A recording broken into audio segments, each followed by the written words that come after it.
আমার এই গোবরগুলো একটু বিক্রি করে দে না রে বাবা। তবে আজকে আমি একটা বিপদে পড়ে তোমার কাছে এসেছি। আমি বরং এক কাজ করি, তার কাছ থেকে একটু গোবর কিনে নিয়ে আসি। ওমা, কতদিন হয়ে গেল তোমাকে দেখি না।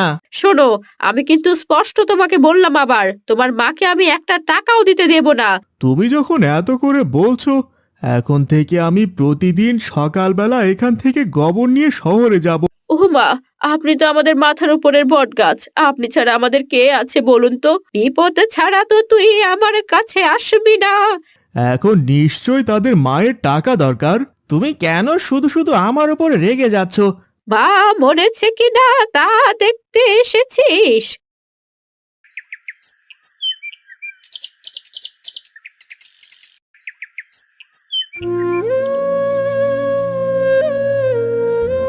আলি, ও আলি, কোথায় গেলি রে বাবা? বৃদ্ধ মাটাকে একা ঘরে ফেলে রেখেছিস? তোদের কি বিবেকেও লাগে না?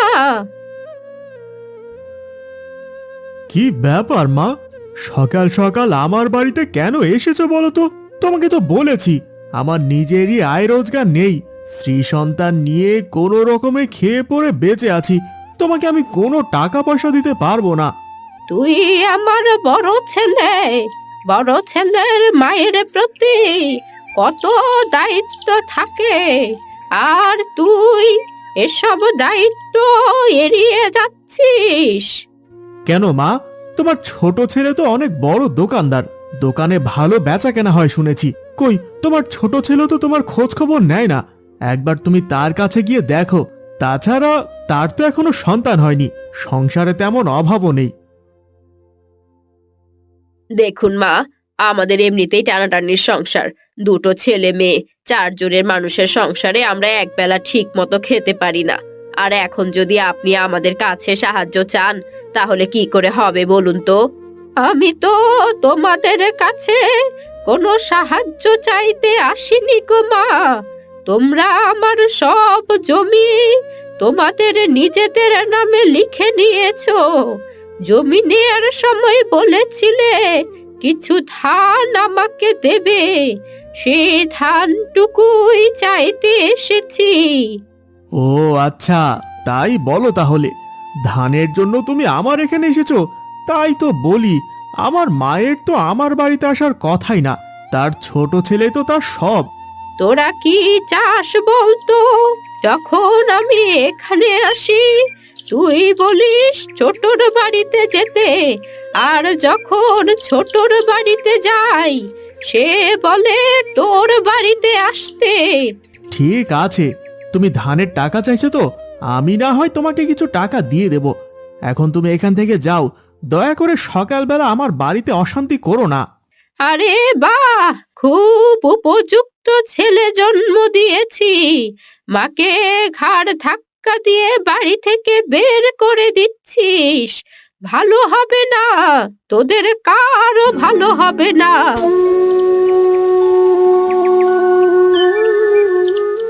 এই শোনো, আমি কিন্তু তোমাকে স্পষ্ট করে বলে দিচ্ছি, তোমার মাকে কিন্তু আর আমি একটা টাকাও দিতে পারবো না। গতকালকেও তোমার মা এসেছিলেন টাকার জন্য। মায়ের সব জমি নিজের নামে করে নিয়েছি, টাকা তো চাইতেই আসবে। কি যে করব কিছুই বুঝতে পারছি না। এদিকে দোকানের অবস্থাও ভালো না। আচ্ছা, তুমি তো তোমার মাকে টাকা দিয়েছো, এবার তাকে তার বড় ছেলের কাছে টাকা চাইতে বলো। তুমি তো তার ছোট ছেলে, আমি জানি সংসারের বড় ছেলে ভূমিকা সবচেয়ে বেশি হয়। আচ্ছা ঠিক আছে, মা আসলে এইবার আমি কথা বলবো। তুমি আবার কিছু বলতে যেও না, বৃদ্ধ মানুষ, শুধু শুধু কথা বলে কোনো লাভ নেই।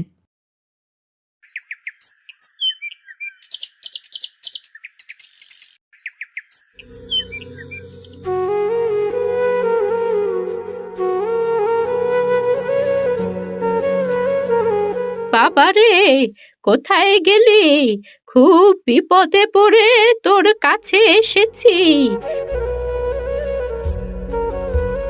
আজ 2 দিন হলো ঘরে চাল ডাল কিছুই নেই। শোনো, আমি কিন্তু স্পষ্ট তোমাকে বললাম, আবার তোমার মাকে আমি একটা টাকাও দিতে দেব না। এই সাত সকালে তুমি আমার কাছে টাকা চাইতে এসেছো? কই, তুমি তো তোমার বড় ছেলের কাছে একবারও যাও না। সে তো তোমার বড় সন্তান। আপনার ছোট ছেলে এইমাত্র দোকান শুরু করেছে, তার কেমন বেচাকেনা নেই। আর এর মধ্যে সে আপনার টাকা কোথা থেকে দেবে বলুন তো? মিথ্যে কথা বলে যখন আমার জমি সব কিছু নিজেদের নামে করে নিয়েছিলে, তখন তো একবারও বলনি তোমাদের সংসারে এত অভাব থাকবে। এখন আমি কেন না খেয়ে থাকবো? আহা মা, কেন শুধু শুধু রাগারাগি করছো? আমি কি তোমাকে একবারও বলেছি কোনো টাকা পয়সা দিতে পারবো না? আমাকে কিছুদিন সময় দাও, আমি তোমাকে ঠিক টাকাগুলো শোধ করে দেব। শোন সলিম, তোরা দুই ভাই আমার সাথে এসব কি শুরু করেছিস বলতো? আমি যখন তোর কাছে আসি, তুই আমাকে ওই বড় ছেলের কাছে পাঠাস। আবার যখন বড় ছেলের কাছে যাই, তোর কাছে পাঠিয়ে দেয়। এভাবে কয়দিন চলবে? তোরা তো ঠিকই ভাত খাচ্ছিস, আর এদিকে আমি ঠিক মতো খেতেও পারছি না। আহা মা, শুধু শুধু রাগারাগি করো না। আমি তো বললাম আমি তোমায় কিছু টাকা দিয়ে দেব। ঠিক আছে, আজকের মতো আমি চলে যাচ্ছি, কিন্তু মনে রাখিস, মায়ের অভিশাপে তোরা দুই ভাই কখনোই শান্তি পাবি না।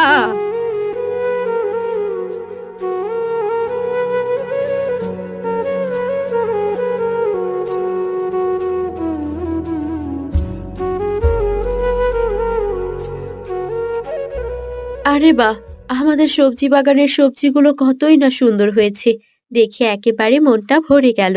তুমি একদম ঠিক কথা বলেছ, কিন্তু যদি একটু গোবর সার দিতে পারতাম তাহলে অনেক ভালো হতো। আমাদের গ্রামে তো কেউ গোবর সার বিক্রি করে না। এক কাজ করতে পারো, তুমি বুড়িমার বাড়িতে যাও, তার বাড়িতে অনেক গোবর আছে, সেখান থেকে একটু গোবর চেয়ে নিয়ে এসো, আর আমাদের সবজি বাগানে দিয়ে দাও, দেখবে ফলন আরো অনেক বেড়ে যাবে। বেচারিকে দেখলে অনেক কষ্ট হয়। বেচারি এমনিতে অনেক ঝামেলায় আছে।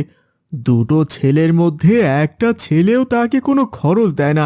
আমি বরং এক কাজ করি, তার কাছ থেকে একটু গোবর কিনে নিয়ে আসি। একদম ঠিক কথা বলেছ। তুমি যদি তাকে কিছু টাকা দাও, তাহলে সে ভালোভাবেই চলতে পারবে।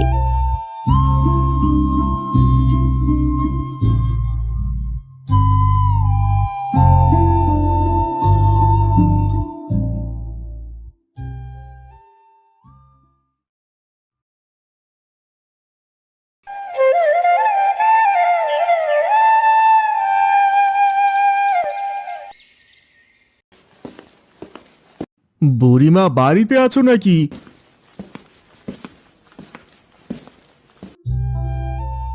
তোমার কাছে জরুরি একটা কারণে এলাম। আমাকে একটু গোবর দাও না।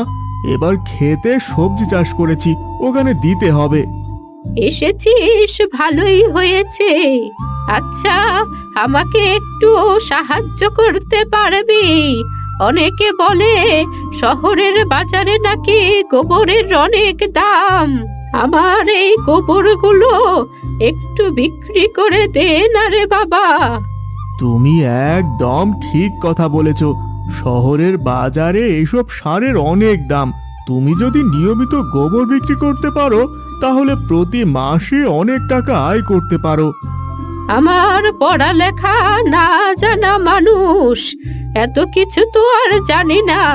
আচ্ছা, তুই যদি আমার এই গরুর গোবরগুলো শহরে বিক্রি করে দিতে পারতিস, তাহলে অনেক ভালো হতো। তুই অর্ধেক টাকা নিতি, আর আমাকে অর্ধেক টাকা দিতি। ঠিক আছে বুড়িমা, তুমি যখন এত করে বলছো, এখন থেকে আমি প্রতিদিন সকালবেলা এখান থেকে গোবর নিয়ে শহরে যাব, আর বিক্রি করে যে টাকা পাবো তার অর্ধেক তুমি নেবে আর অর্ধেক আমি নেব।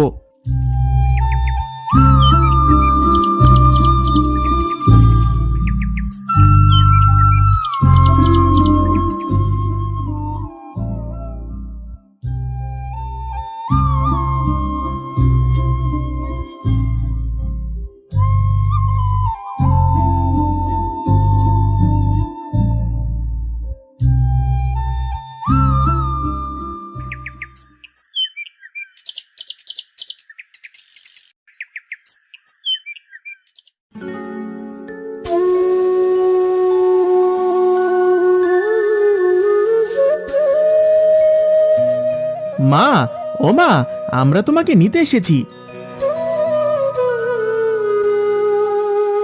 শুনলাম তুমি নাকি গোবরের ব্যবসা করে ভালো টাকা উপার্জন করছো।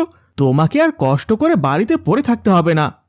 আরে বাবা, তুই একদম ঠিক কথাই বলেছিস। আমি শহরে গোবর পাঠাই আর বিক্রি করি। বিক্রি করে ভালোই টাকা উপার্জন করছি।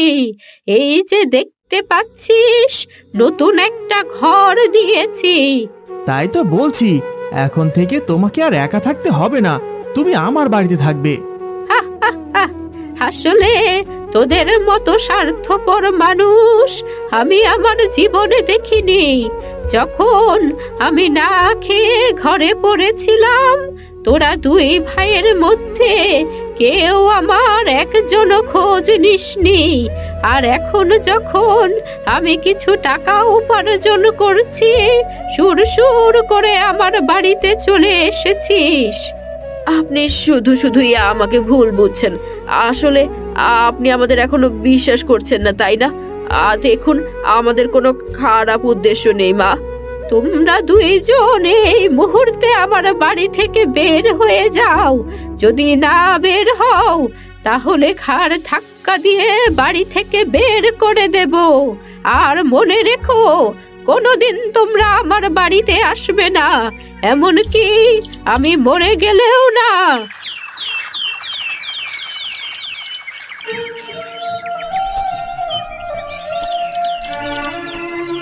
ও মা, কতদিন হয়ে গেল তোমাকে দেখি না।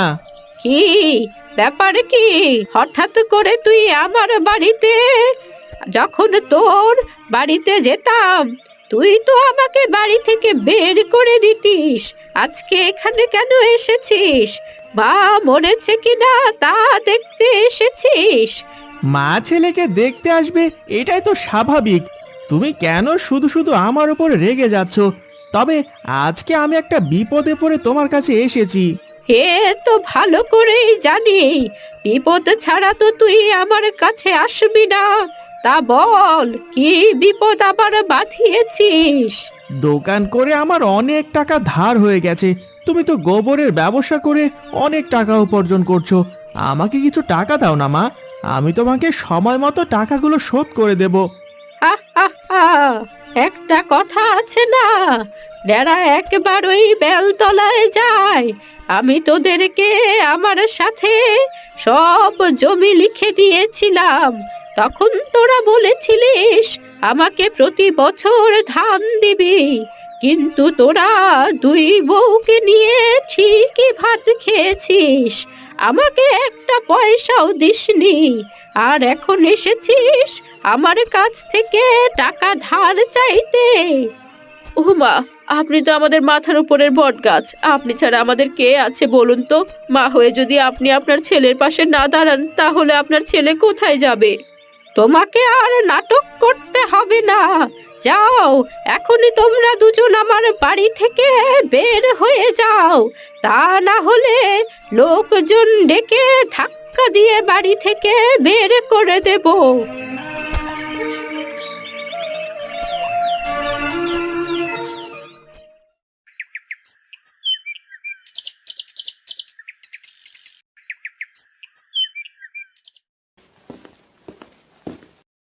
বুড়িমা, ও বুড়িমা, তোমার দুই ছেলেকে দেখলাম তোমাকে বাড়ি থেকে বের করে দিতে। তারা কি বলতে এসেছিল? এখন নিশ্চয় তাদের মায়ের টাকা দরকার। আরে, তুই একদম ঠিক কথাই বলেছিস। ওরা এসেছিল নিজেদের স্বার্থে। আমার তো নিজের ছেলে, তাই কিছু বলতে পারি না। এরা দুজনেই আমার কাছে মৃত। আর আমার একমাত্র ছেলে হলি তুই, যে কিনা চরম বিপদের দিনে আমার পাশে দাঁড়িয়েছিস। হ্যাঁ বুড়িমা, তোমার দুজন নিজের ছেলে তোমার সাথে বেইমানি করলেও আমি কখনোই তোমার সাথে বেইমানি করব না। এখানে কিছু টাকা আছে, এগুলো গোবর বিক্রির টাকা। এগুলো তুমি তোমার কাছে রেখে দাও।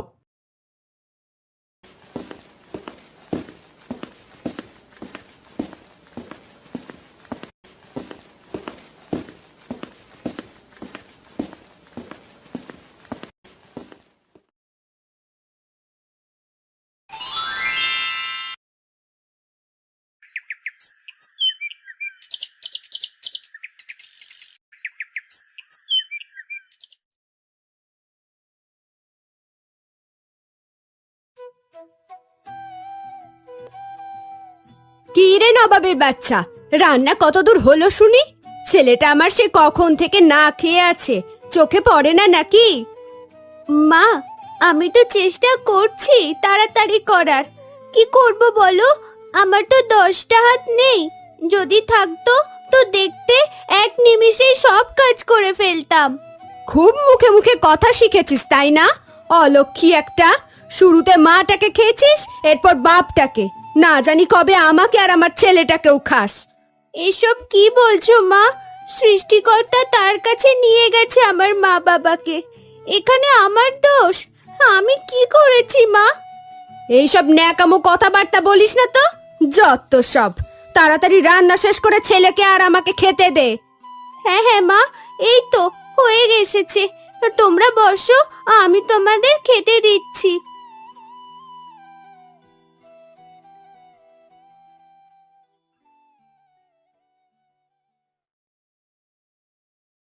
কি রে পোড়ার মুখী, আমার ছেলের খাবারের দিকে এত নজর কেন রে তোর? হ্যাঁ মা, সেই কখন থেকে আমার খাবারের দিকে এভাবে প্যাল প্যাল করে তাকিয়ে আছে। আমার পেট খারাপ করবে না বলো? তাই তো, আমার ছেলের যদি পেট খারাপ করেছে তাহলে তোর একদিন কি আমার একদিন। মা, আমাকেও একটু খেতে দাও না। সকাল থেকে কাজ করে করে আমারও যে ভীষণ খিদে পেয়েছে। মা শুনলে কি বললো? ওর নাকি খিদে পেয়েছে। কেন রে মিঠু, তোর বসে বসে থেকেও এত খিদে পায়? আর আমি তো বাড়ির সব কাজ করি, আমার খিদে পাবে না বল তুই? এই পোড়ার মুখী, যা দেখি সামনে থেকে। আমি আর আমার ছেলে খেয়ে যদি কিছু বেঁচে যায় তবেই তুই খেতে পারবি। সর সামনে থেকে, দূর হ।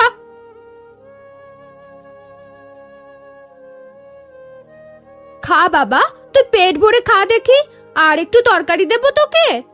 এ কি, সব তো শেষ করে ফেললো, আমার জন্য একটুও রাখলো না। এই তো মায়ের প্লেটে একটু ভাত আছে, আমি বরং ভাতে পানি ঢেলে খেয়ে নি।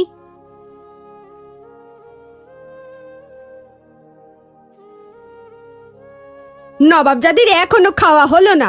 তাড়াতাড়ি গিয়ে পুকুর পাড় থেকে থালা বাসনগুলো ধুয়ে এনে আমায় উদ্ধার কর দেখি। হ্যাঁ মা, এই তো যাচ্ছি।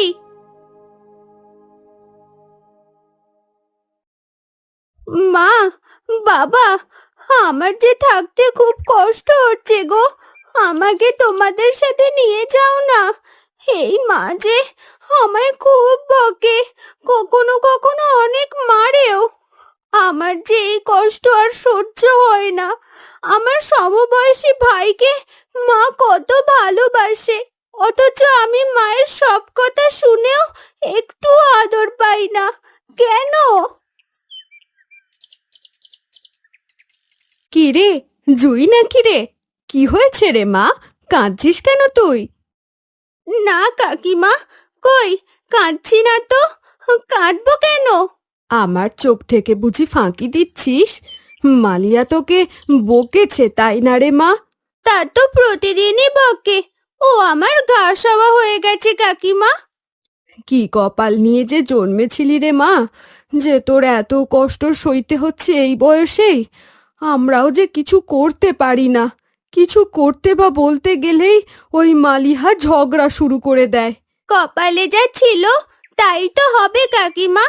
কিন্তু জানো কাকিমা, আমি মায়ের সব কথা শুনি, কিন্তু এরপরেও মা আমাকে সব সময় বকাঝকা করে, কত মারে আমাকে। সৎ মারা কি এমনই হয় কাকিমা? না রে মা, সবাই তো এক হয় না। আজ কি হয়েছে জানো? সকাল থেকে কত কাজ করেছি আমি, রান্না, বাড়ি ঝাড় দেওয়া, ঘর গোছানো সবই। কিন্তু রান্নার পর মার ভাই সব খেয়ে নিল।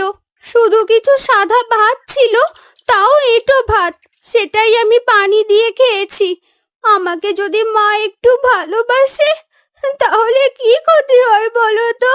থাক রে মা, কাঁদিস না। তোকে দেখলে যে বড্ড মায়া হয় আমার। এই বয়সে তোকে কত কি সহ্য করতে হচ্ছে রে মা। আমি আসি গো কাকিমা, বড্ড দেরি হয়ে গেল যে। আজ মা আমার পিঠে লাঠি ভাঙবে।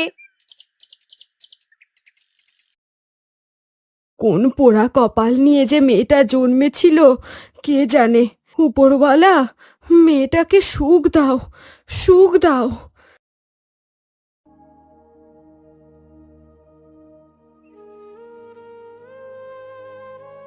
কোন নবাবের মেয়ে এসেছিস রে? কাজকর্ম বাদ দিয়ে এখানে বসেছিস? না গো মা, আমি এখনই বাড়ি ছাড় দিচ্ছি। সারাদিন কাজ করে শরীরটা কেমন যেন করছে গো, মনে হচ্ছে জ্বর আসবে। ঢং দেখে আর বাঁচি না বাপু। বলি অত ঢং আমাকে দেখাতে আসিস নে। সোজা সাপটা বলছি কাজগুলো কর, না হয় কিন্তু কপালে দুঃখ আছেই বলে দিলুম। না গো মা, আমি এই তো যাচ্ছি।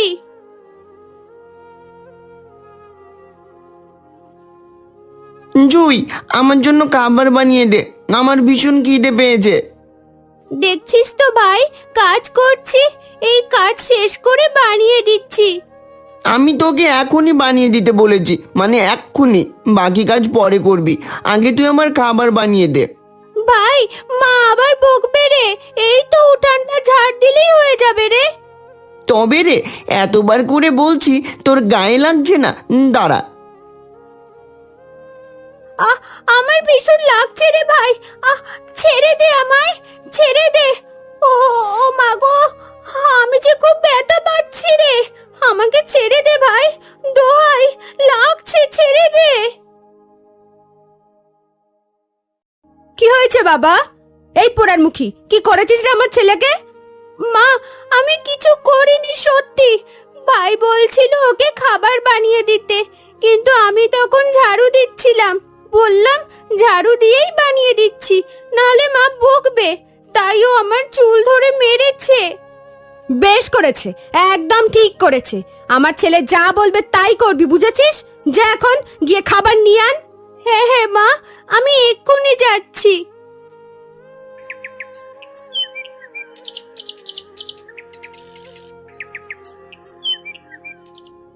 জুই, যা তো চট করে এই সব কাপড়গুলো ধুয়ে নিয়ে আয়। এ কি মা, এখানে তো অনেকগুলো কাপড়। এত কাপড় আমি কি করে ধোবো? এত কথা আমি জানি না, তুই এক্ষুনি গিয়ে সবগুলো কাপড় ধুয়ে নিয়ে আয়, নয়তো তোর কপালে খাবার আর জুটবে না। মা আমায় কতগুলো কাপড় ধরিয়ে দিল। এতগুলো কাপড় আমি কি করে ধোবো? আমার শরীরটাও যে আর চলছে না, কি করে যে ধুই এসব। তুই এতগুলো কাপড় নিয়ে ঘাটে এসেছিস যে বড়। এগুলো সব আমায় ধুয়ে নিয়ে যেতে হবে গো ধোপা কাকু, না হলে যে মা খেতে দেবে না গো। কিন্তু আমার শরীর একদম চলছে না, কিভাবে যে করব ভেবে পাচ্ছি না। তুই চিন্তা করিস না, এক কাজ কর, এই তুই এখানে বস, আমি সব কাপড় ধুয়ে দিচ্ছি। আমার কাছে তো কোনো পয়সা নেই কাকু, তোমায় দাম দেব কি করে? সে নিয়ে তোকে ভাবতে হবে না, আর তোকে দামও দিতে হবে না। তুই বস, আমি ধুয়ে দিচ্ছি। এই নে, তোর সব কাপড় ধোয়া হয়ে গেছে, এবার এগুলো নিয়ে বাড়ি চলে যা। তোমাকে অনেক ধন্যবাদ গো ধোপা কাকু, সত্যি তুমি অনেক ভালো। আমি আসি গো কাকু।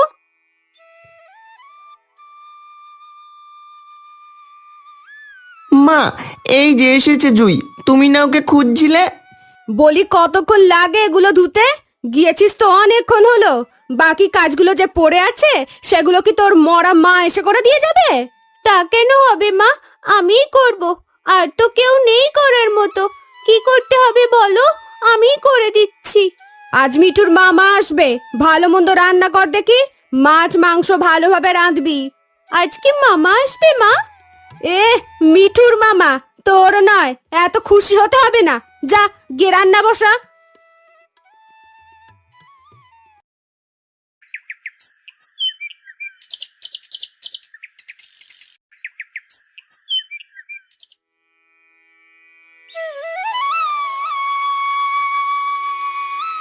কি রে পোড়ার মুখী, রান্না কতটুকু হলো? এই তো মা, প্রায় হয়ে এসেছে। আমার ভাই এলো বলে জলদি কর।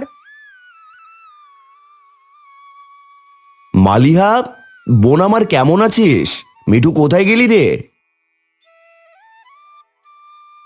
দাদা, তুই চলে এসেছিস? কেমন আছিস দাদা? কতদিন পরে এলি তুই। আরে আরে, জুই মাঝে কি ব্যাপার মালিহা, তুই এখানে দাঁড়িয়ে, অথচ জুই চুলায় রান্না করছে। এইটুকু মেয়ে কি রাখতে পারে নাকি? আমি সব কাজ করতে পারি মামা। আমি তো করি সব কিছু। আমার রান্নাও খুব ভালো হয় জানো মামা। তার মানে তুই সব সময় রান্না করিস? তোর কষ্ট হয় না? দাদা, তুই এসেই ওর সাথে রসের আলাপ শুরু করেছিস। এই জুই, বলি তোর মুখে কি খই ফুটেছে? কাজ কর চুপচাপ। দাদা চল, তুই আমার সাথে ঘরে চল। হ্যাঁ গো মামা, তুমি ঘরে যাও, আমি একটু পরেই তোমাদের জন্য খাবার দিচ্ছি।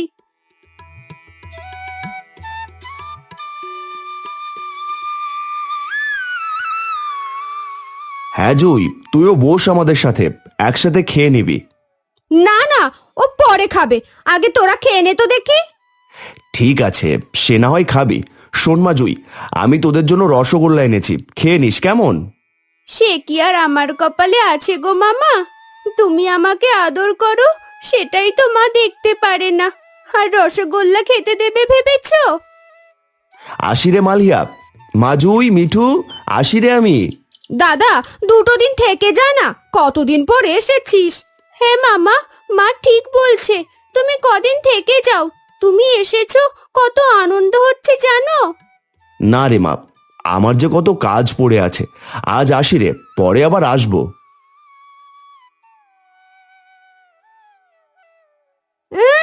আদিক্ষেতা দেখে যেন বাঁচি না।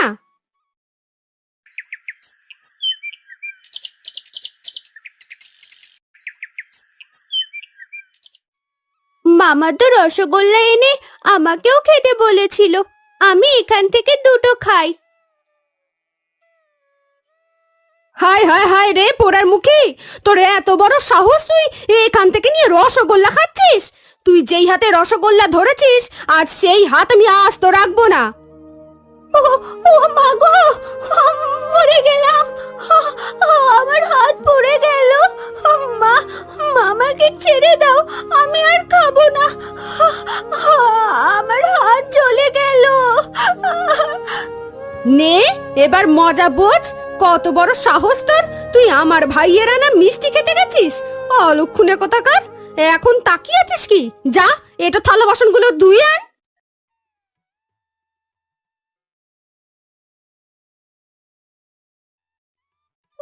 আমাকে এত কষ্ট দেওয়ার থেকে মেরে ফেলো না বুড়োওয়ালা। এসব যে আমি আর সহ্য করতে পারছি না, আমার হাতটা শেষ করে দিল। আমি তো এখন আর কোনো কাজও করতে পারবো না। আমি যদি কোনো কাজ করতে না পারি, তবে যে মা আমাকে আরো মারবে।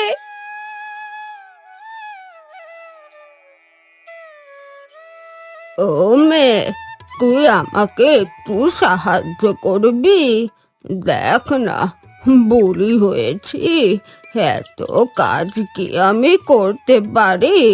এই কাঠের বোঝাটা আমার একটু এগিয়ে দিবি? কি করে তোমায় সাহায্য করি গো বুড়িমা? আমার হাত যে পুড়ে আছে, এই হাত নিয়ে তো আমি কোনো কাজও করতে পারছি না। আহ, কিভাবে হয়েছে রে? কি করে হাতটা পোড়ালি রে মেয়ে? আমি পোড়াইনি গো বুড়িমা, পুড়িয়ে দিয়েছে, সামান্য মিষ্টি খেয়েছি বলে।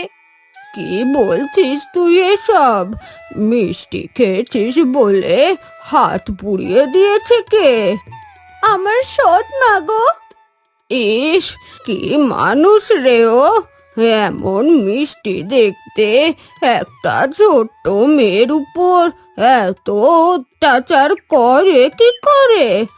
তুই আমাকে তোদের বাড়িতে নিয়ে যা তো, তার আগে আমি তোর থালা বাসনগুলো ধুয়ে দি। তুমি যেন মাকে কিছু বলো না, না হলে আমাকে আবার মারবে। ও নিয়ে তোকে ভাবতে হবে না।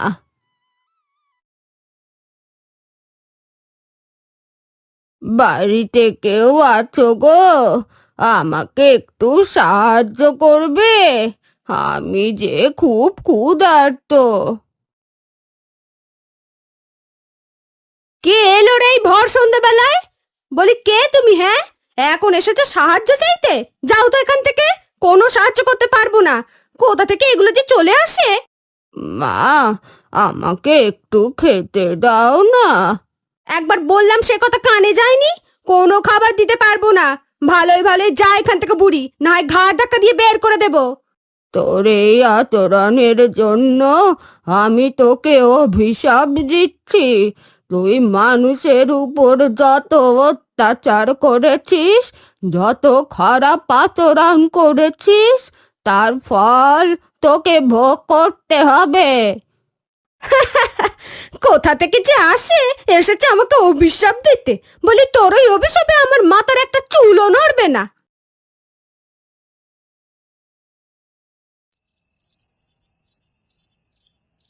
এ এ কি আমার আমার এইসব কি হচ্ছে? ও ও মা গো, মরে গেলাম গো, জ্বলে গেল, জ্বলে গেল। ছি ছি, এইসব কি হচ্ছে মা তোমার? মনে হচ্ছে তোমার শরীর পচে যাচ্ছে। আর কি বিশ্রী গন্ধ। বাবা, বাবা আমাকে একটু সাহায্য কর। আমার যে খুব কষ্ট হচ্ছে রে। না না, কখনোই না, আমি তোমার কাছেও যাব না। ছি। মা, কি হয়েছে তোমার? এভাবে চেঁচিয়ে উঠলে যে? হায় হায়, এ কি তোমার শরীরের কি হাল হয়েছে?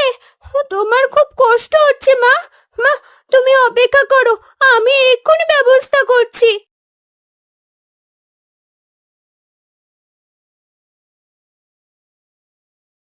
মা, তুমি কোনো রকমে ঘুমিয়ে পড়ো।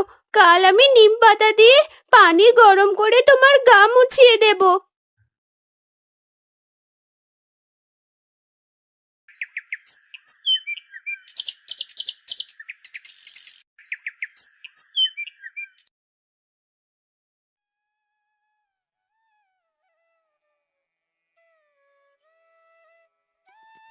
মা, তুমি বাইরে কেন বেরিয়েছো? উয়াক, তোমাকে দেখে আমার গা গুলিয়ে উঠছে। ছি। বাবা, তুই এসব কি বলছিস? আমি তোর মা, আর তুই কি না আমাকে দূরে সরিয়ে দিচ্ছিস সামান্য অসুখের জন্য? হ্যাঁ, তুমি আমার মা, তাই বলে আমি এসবের মাঝে নেই। আর তোমার মতো এমন মায়ের সাথে আর ভালো কি বা হবে?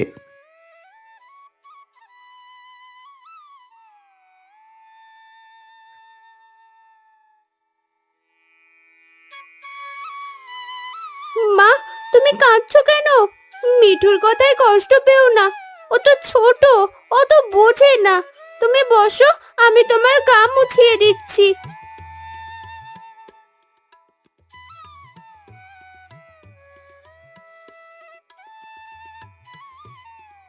তুই কেন করছিস? মিঠুর মতো তোর আমাকে দেখে ঘৃণা হয় না? কি বলছো মা?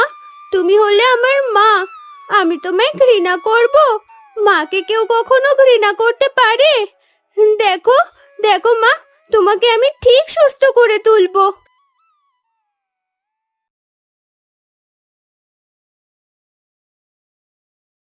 কি গো, কেমন আছো তুমি এখন? আগের থেকে অনেক ভালো আছি গো দিদি। মেয়েটার যত্নে আমি সুস্থ হয়ে উঠলাম। কার যত্নে? জুয়ের কথা বলছো? হ্যাঁ গো দিদি, ওর কথাই বলছি। কেন, তুমি তো ওই ছোট্ট মেয়েটাকে সহ্যও করতে পারতে না। কতই না অত্যাচার করেছো। ওসব আর বলো না গো দিদি, আমার পাপের ফল আমি পেয়েছি।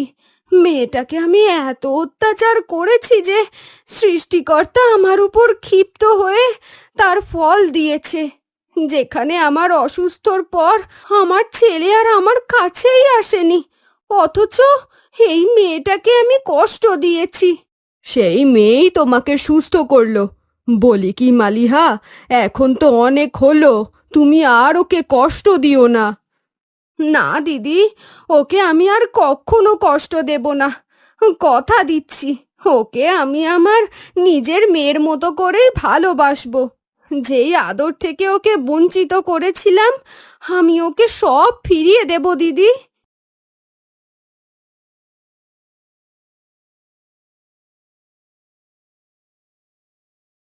মা, তুমি কেন কাজ করছো? তুমি তো অসুস্থ। তুমি যাও, আমি রান্না করছি। তুই আমার কাছে আয় মা। মা জুই, আমাকে তুই ক্ষমা করে দিবি? কত অত্যাচার করেছি আমি তোর উপর, আর তুই সব কিছুর পরেও কেমন আমাকে সুস্থ করলি? মা, কি বলছো তুমি? তুমি যাই করো না কেন, তুমি তো আমার মা। তোমাকে যত্ন করেও আমি শান্তি পাই মা। আমাকে ক্ষমা কর রে মা। আজ থেকে তোকে আর কিচ্ছু করতে হবে না। আমি সব কাজ করব। তুই আমার মেয়ের মতো আমার পাশে থাকিস। তা বললে হয়? এত কাজ বুঝি তুমি একাই করবে? তুমি রান্না করো, আমি বাকি কাজগুলো করে ফেলি। পাগলি মেয়ে, এত কিছুর পরেও আমার উপর মেয়েটার কোনো রাগ নেই। মেয়েটা শুধু একটু মায়ের আদরের কাঙাল। আজ থেকে সব ফিরিয়ে দেব রে তোকে মা।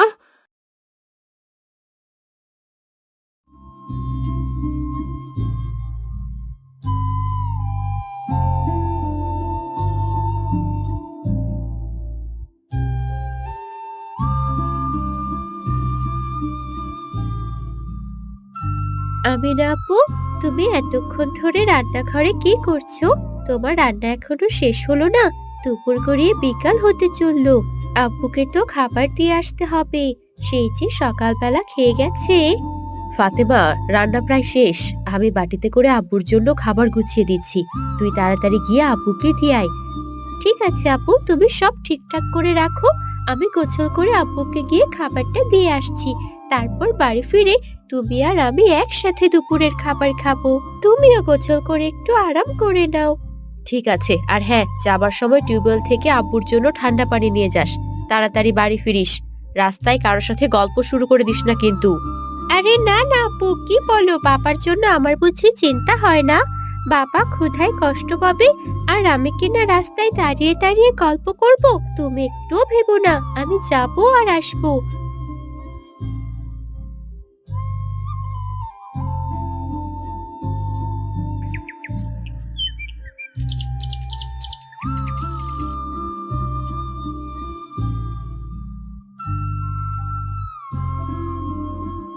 আপু, এই যে এদিকে তাড়াতাড়ি এসো, তোমার জন্য দুপুরের খাবার নিয়ে এসেছি।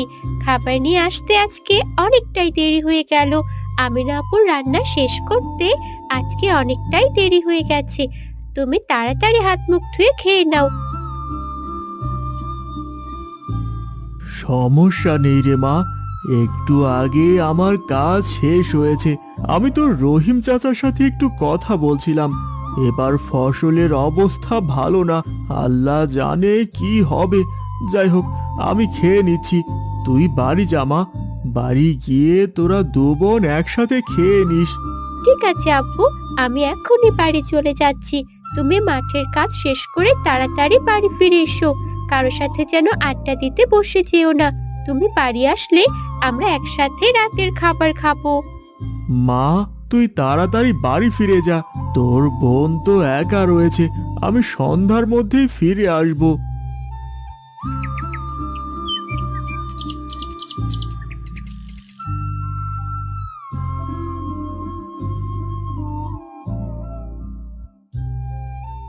কিরে ফাতেমা, আব্বুকে কি ঠিক মতো খাবার দিয়ে এসেছিস? আব্বু মনে হয় আজকে মন খারাপ করেছে। কিভাবে যে রান্না শেষ করতে এতটা দেরি হয়ে গেল। না আপু, আব্বু একদমই মন খারাপ করেনি। আমি যাবার একটু আগেই আব্বুর মাঠের কাজ শেষ হয়েছে। আব্বু দাঁড়িয়ে দাঁড়িয়ে রহিম চাচার সাথে কথা বলছিল। এবার নাকি ফসলের অবস্থা খুব একটা ভালো না। এই বিষয়ে আব্বু অনেকটাই চিন্তিত। কি আর করবে বল? মা মারা যাওয়ার পর আমাদের কথা ভেবে আব্বু দ্বিতীয় বিয়েও করেনি। এদিকে আব্বুর পুরো সংসার একা চালাতে হয়। আমাদের বিয়ে নিয়েও হয়তো অনেক চিন্তা করেন। জানি না আব্বুর জন্য কখনো কিছু করতে পারবো কিনা। ঠিকই বলেছ আপু, তোমার বিয়ের বয়স হয়ে গেছে। তোমার পরপরই আমার বিয়েও দিতে হবে। এগুলো বিষয় নিয়েই হয়তো বা আব্বু খুব চিন্তা করেন। আব্বু শুধু শুধু আমাদের বিয়ে নিয়ে চিন্তা করেন। ফাতেমা, তুই বিয়ে করলেও আমি কখনো বিয়ে করব না। একটাবার ভেবেছিস আমাদের বিয়ে হয়ে গেলে আব্বুর কি হবে? আমরা দুই বোন ছাড়া তো আব্বুর পৃথিবীতে আর কেউ নেই। তুমি ঠিকই বলেছ আপু, মা মারা যাওয়ার পর আমাদের কথা ভেবেই তো আব্বু দ্বিতীয় বিয়ে করেনি। এত চিন্তা করো না আপু, ভাগ্যে যা আছে তাই হবে।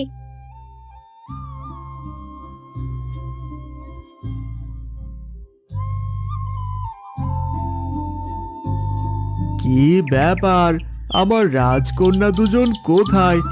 আমিনা, ফাতেমা, কোথায় তোমরা? এদিকে এসো।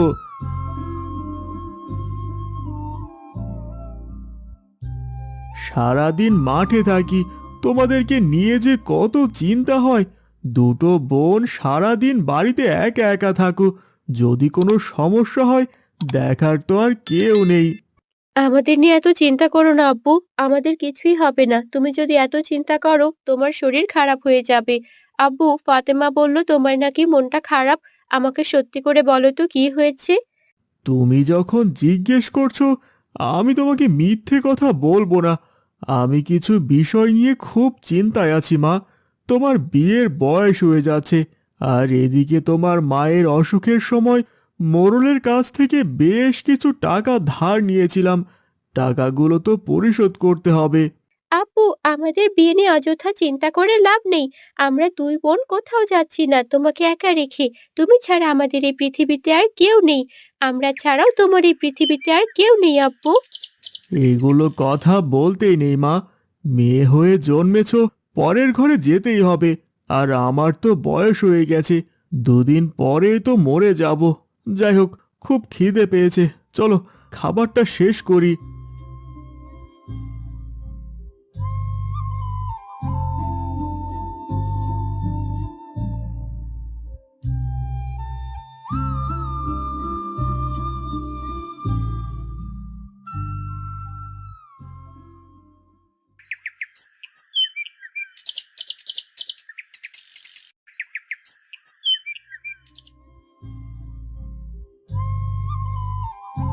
কে গো করিম মিয়া, বাড়িতে আছো নাকি?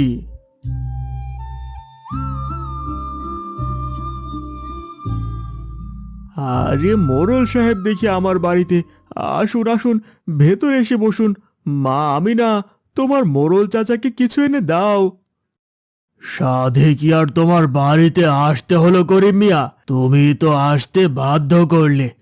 তোমার বউয়ের অসুখের কথা বলে সেই যে টাকা নিয়েছিলে, সেই টাকা দেওয়ার তো কোনো নামগন্ধ নেই। তাই ভাবলাম টাকাগুলো না হয় আমি এসেই নিয়ে যাই। আসলে আমি খুব লজ্জিত মোড়ল সাহেব। আমি আপনাকে কথা দিয়ে কথা রাখতে পারিনি। আমাকে আর কটা মাস সময় দিন, আমি আপনার টাকাগুলো পরিশোধ করে দেব। করিম মিয়া, তোমার কয়টা মাস তো আর শেষ হয় না, টাকা দিতে হবে না। করিম মিয়া, আমি তোমাকে একটি প্রস্তাব দিতে চাই। আমি আমার বড় ছেলের সাথে তোমার মেয়ের বিয়ে দিতে চাই। আমার ছেলেটাও তোমার মেয়েকে অনেক পছন্দ করে। দেখুন মোড়ল সাহেব, এ ব্যাপারে আমি আপনার সাথে কোনো কথা বলতে পারছি না। আমি আগে আমার বড় মেয়ে আমিনার সাথে কথা বলি, দেখি তার কি মতামত। আমিনা যদি রাজি থাকে আমার কোনো সমস্যা নেই। ঠিক আছে, আজ তবে আসি। আমার কথাটা ভেবে দেখো করিম মিয়া, তোমারও টাকাগুলো দেওয়া লাগলো না, আমাদের মধ্যে একটি সম্পর্ক হলো। তোমার মেয়ে আমার বাড়িতে রাজরানী হয়ে থাকবে, তার কোনো কিছুর অভাব হতে দেব না আমরা।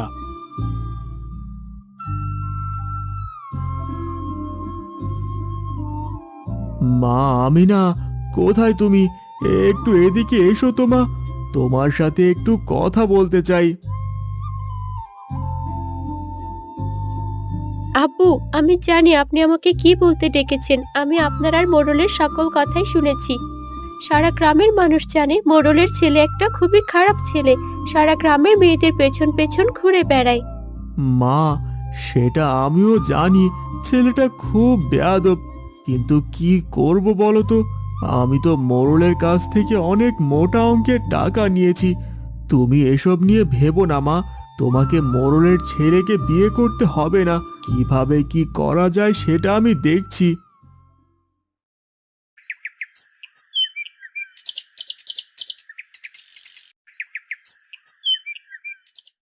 করিম মিয়া, বাড়িতে আছো নাকি?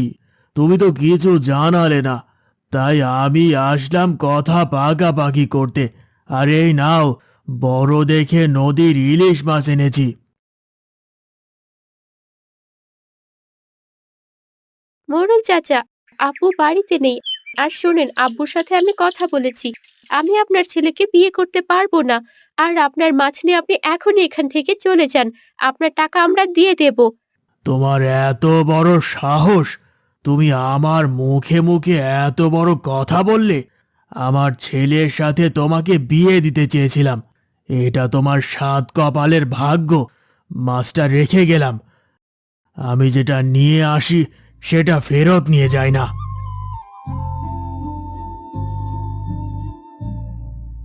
ফাতেমা, এখনই গিয়ে এই মাছটাকে পেছনের জঙ্গলে ফেলে দেয়। কত বড় সাহস, মাছ নিয়ে বিয়ের প্রস্তাব দিতে আসে।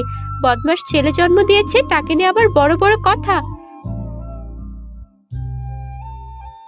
আপু দেখো, মাছটার পেট ভর্তি ডিম। এই মাছটাকে ফেলে দেওয়া উচিত হবে না, ডিম নষ্ট হয়ে যাবে। তার চেয়ে ভালো মাছটাকে আমরা রান্নাঘরে থাকা বড় মাটির কলসিতে রেখে দিই। তোর যা ইচ্ছে কর গিয়ে, আমি এই ব্যাপারে তোকে আর কিচ্ছু বলতে চাই না। কলসিতে নাকি মাছ রাখবে, মাছ নাকি সেখানে ডিম ফোটাবে, আর সেখান থেকে নাকি বাচ্চাও হবে। যত সব আজগুবি কথা।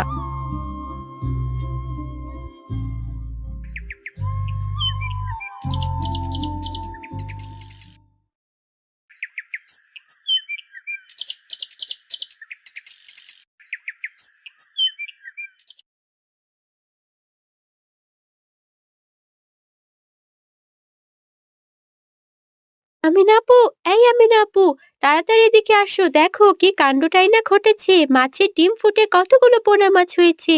আরে বাহ, মাছগুলো দেখতে কি সুন্দর হয়েছে, তাই না রে ফাতেমা? চল, আমরা অন্য কলসিতে পানি ভর্তি করে মাছগুলোকে রেখে দেই। দিব্যি মাছগুলো খুব সুন্দরভাবে বেড়ে উঠবে। ঠিক বলেছো আপু, আমরা তাই করি। চলো, এই মাছগুলো থেকে একদিন অনেক মাছ হবে।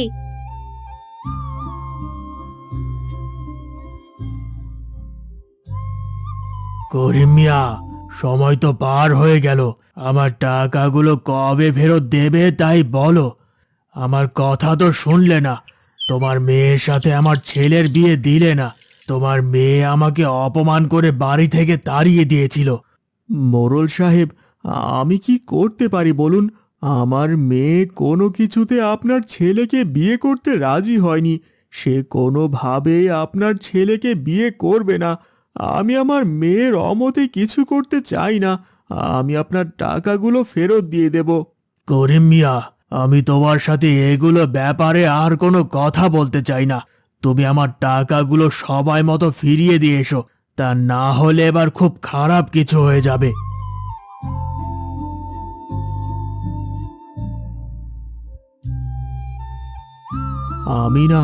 আমি সিদ্ধান্ত নিয়েছি, আমাদের জমির কিছু অংশ বিক্রি করে মোড়লের পাওনা টাকাটা পরিশোধ করে দেব। মোড়ল টাকার জন্য আজকেও মাঠে এসেছিল। ওই জমিটুকু চাষ করেই তো আমাদের সংসার চলে, সেখান থেকে যদি এক অংশ বিক্রি করে দেন তাহলে কিভাবে হবে? আমিনা আপু, আমার কাছে একটা বুদ্ধি আছে। রান্নাঘরে আমরা যে ইলিশ মাছগুলো চাষ করেছি, আমরা সেগুলো বাজারে বিক্রি করে দেই। ইলিশ মাছের যা দাম, আর কিছু টাকা মিলে মোড়লের টাকাটাও শোধ হয়ে যাবে। ফাতেমা মা, তুমি এসব কি বলছো? আমি কিছুই বুঝতে পারছি না। আপু, আপনাকে এত কিছু বুঝতে হবে না, পরে আমি আর আপু আপনাকে সবকিছু বুঝিয়ে বলবো। আপনি আগামীকাল বাজারে গিয়ে মাছগুলো বিক্রি করে আসবেন। তোমাদের কোনো কথা আগে শুনছি না। তোমরা দু বোন আমাকে আগে বলো, ইলিশ মাছ কোথা থেকে আসলো, আর তোমরা রান্নাঘরে কিভাবে ইলিশ মাছ চাষ করলে? আপু, আপনার হয়তো মনে নেই, মহাজন আমাদের বাড়িতে বিয়ের প্রস্তাব নিয়ে এসেছিল। সেদিন সে মস্ত বড় একটা ইলিশ মাছ এনেছিল, যার পেটে ডিম ছিল। আমরা সেই মাছটাকে আমাদের রান্নাঘরে থাকা বড় মাটির কলসিতে পানি ভর্তি করে রেখে দিয়েছিলাম। আর সেখান থেকে মাছের ডিমগুলো ফুটে অনেকগুলো পোনা মাছ হয়, আর সেগুলো এখন অনেক বড় হয়ে গেছে। ও আচ্ছা, অবশেষে তাহলে বুঝতে পারলাম তোমাদের রান্নাঘরের ইলিশ মাছের রহস্য। করিম বাজারে গিয়ে মাছগুলো বিক্রি করে এবং মোড়লের টাকাগুলো পরিশোধ করে দেয়।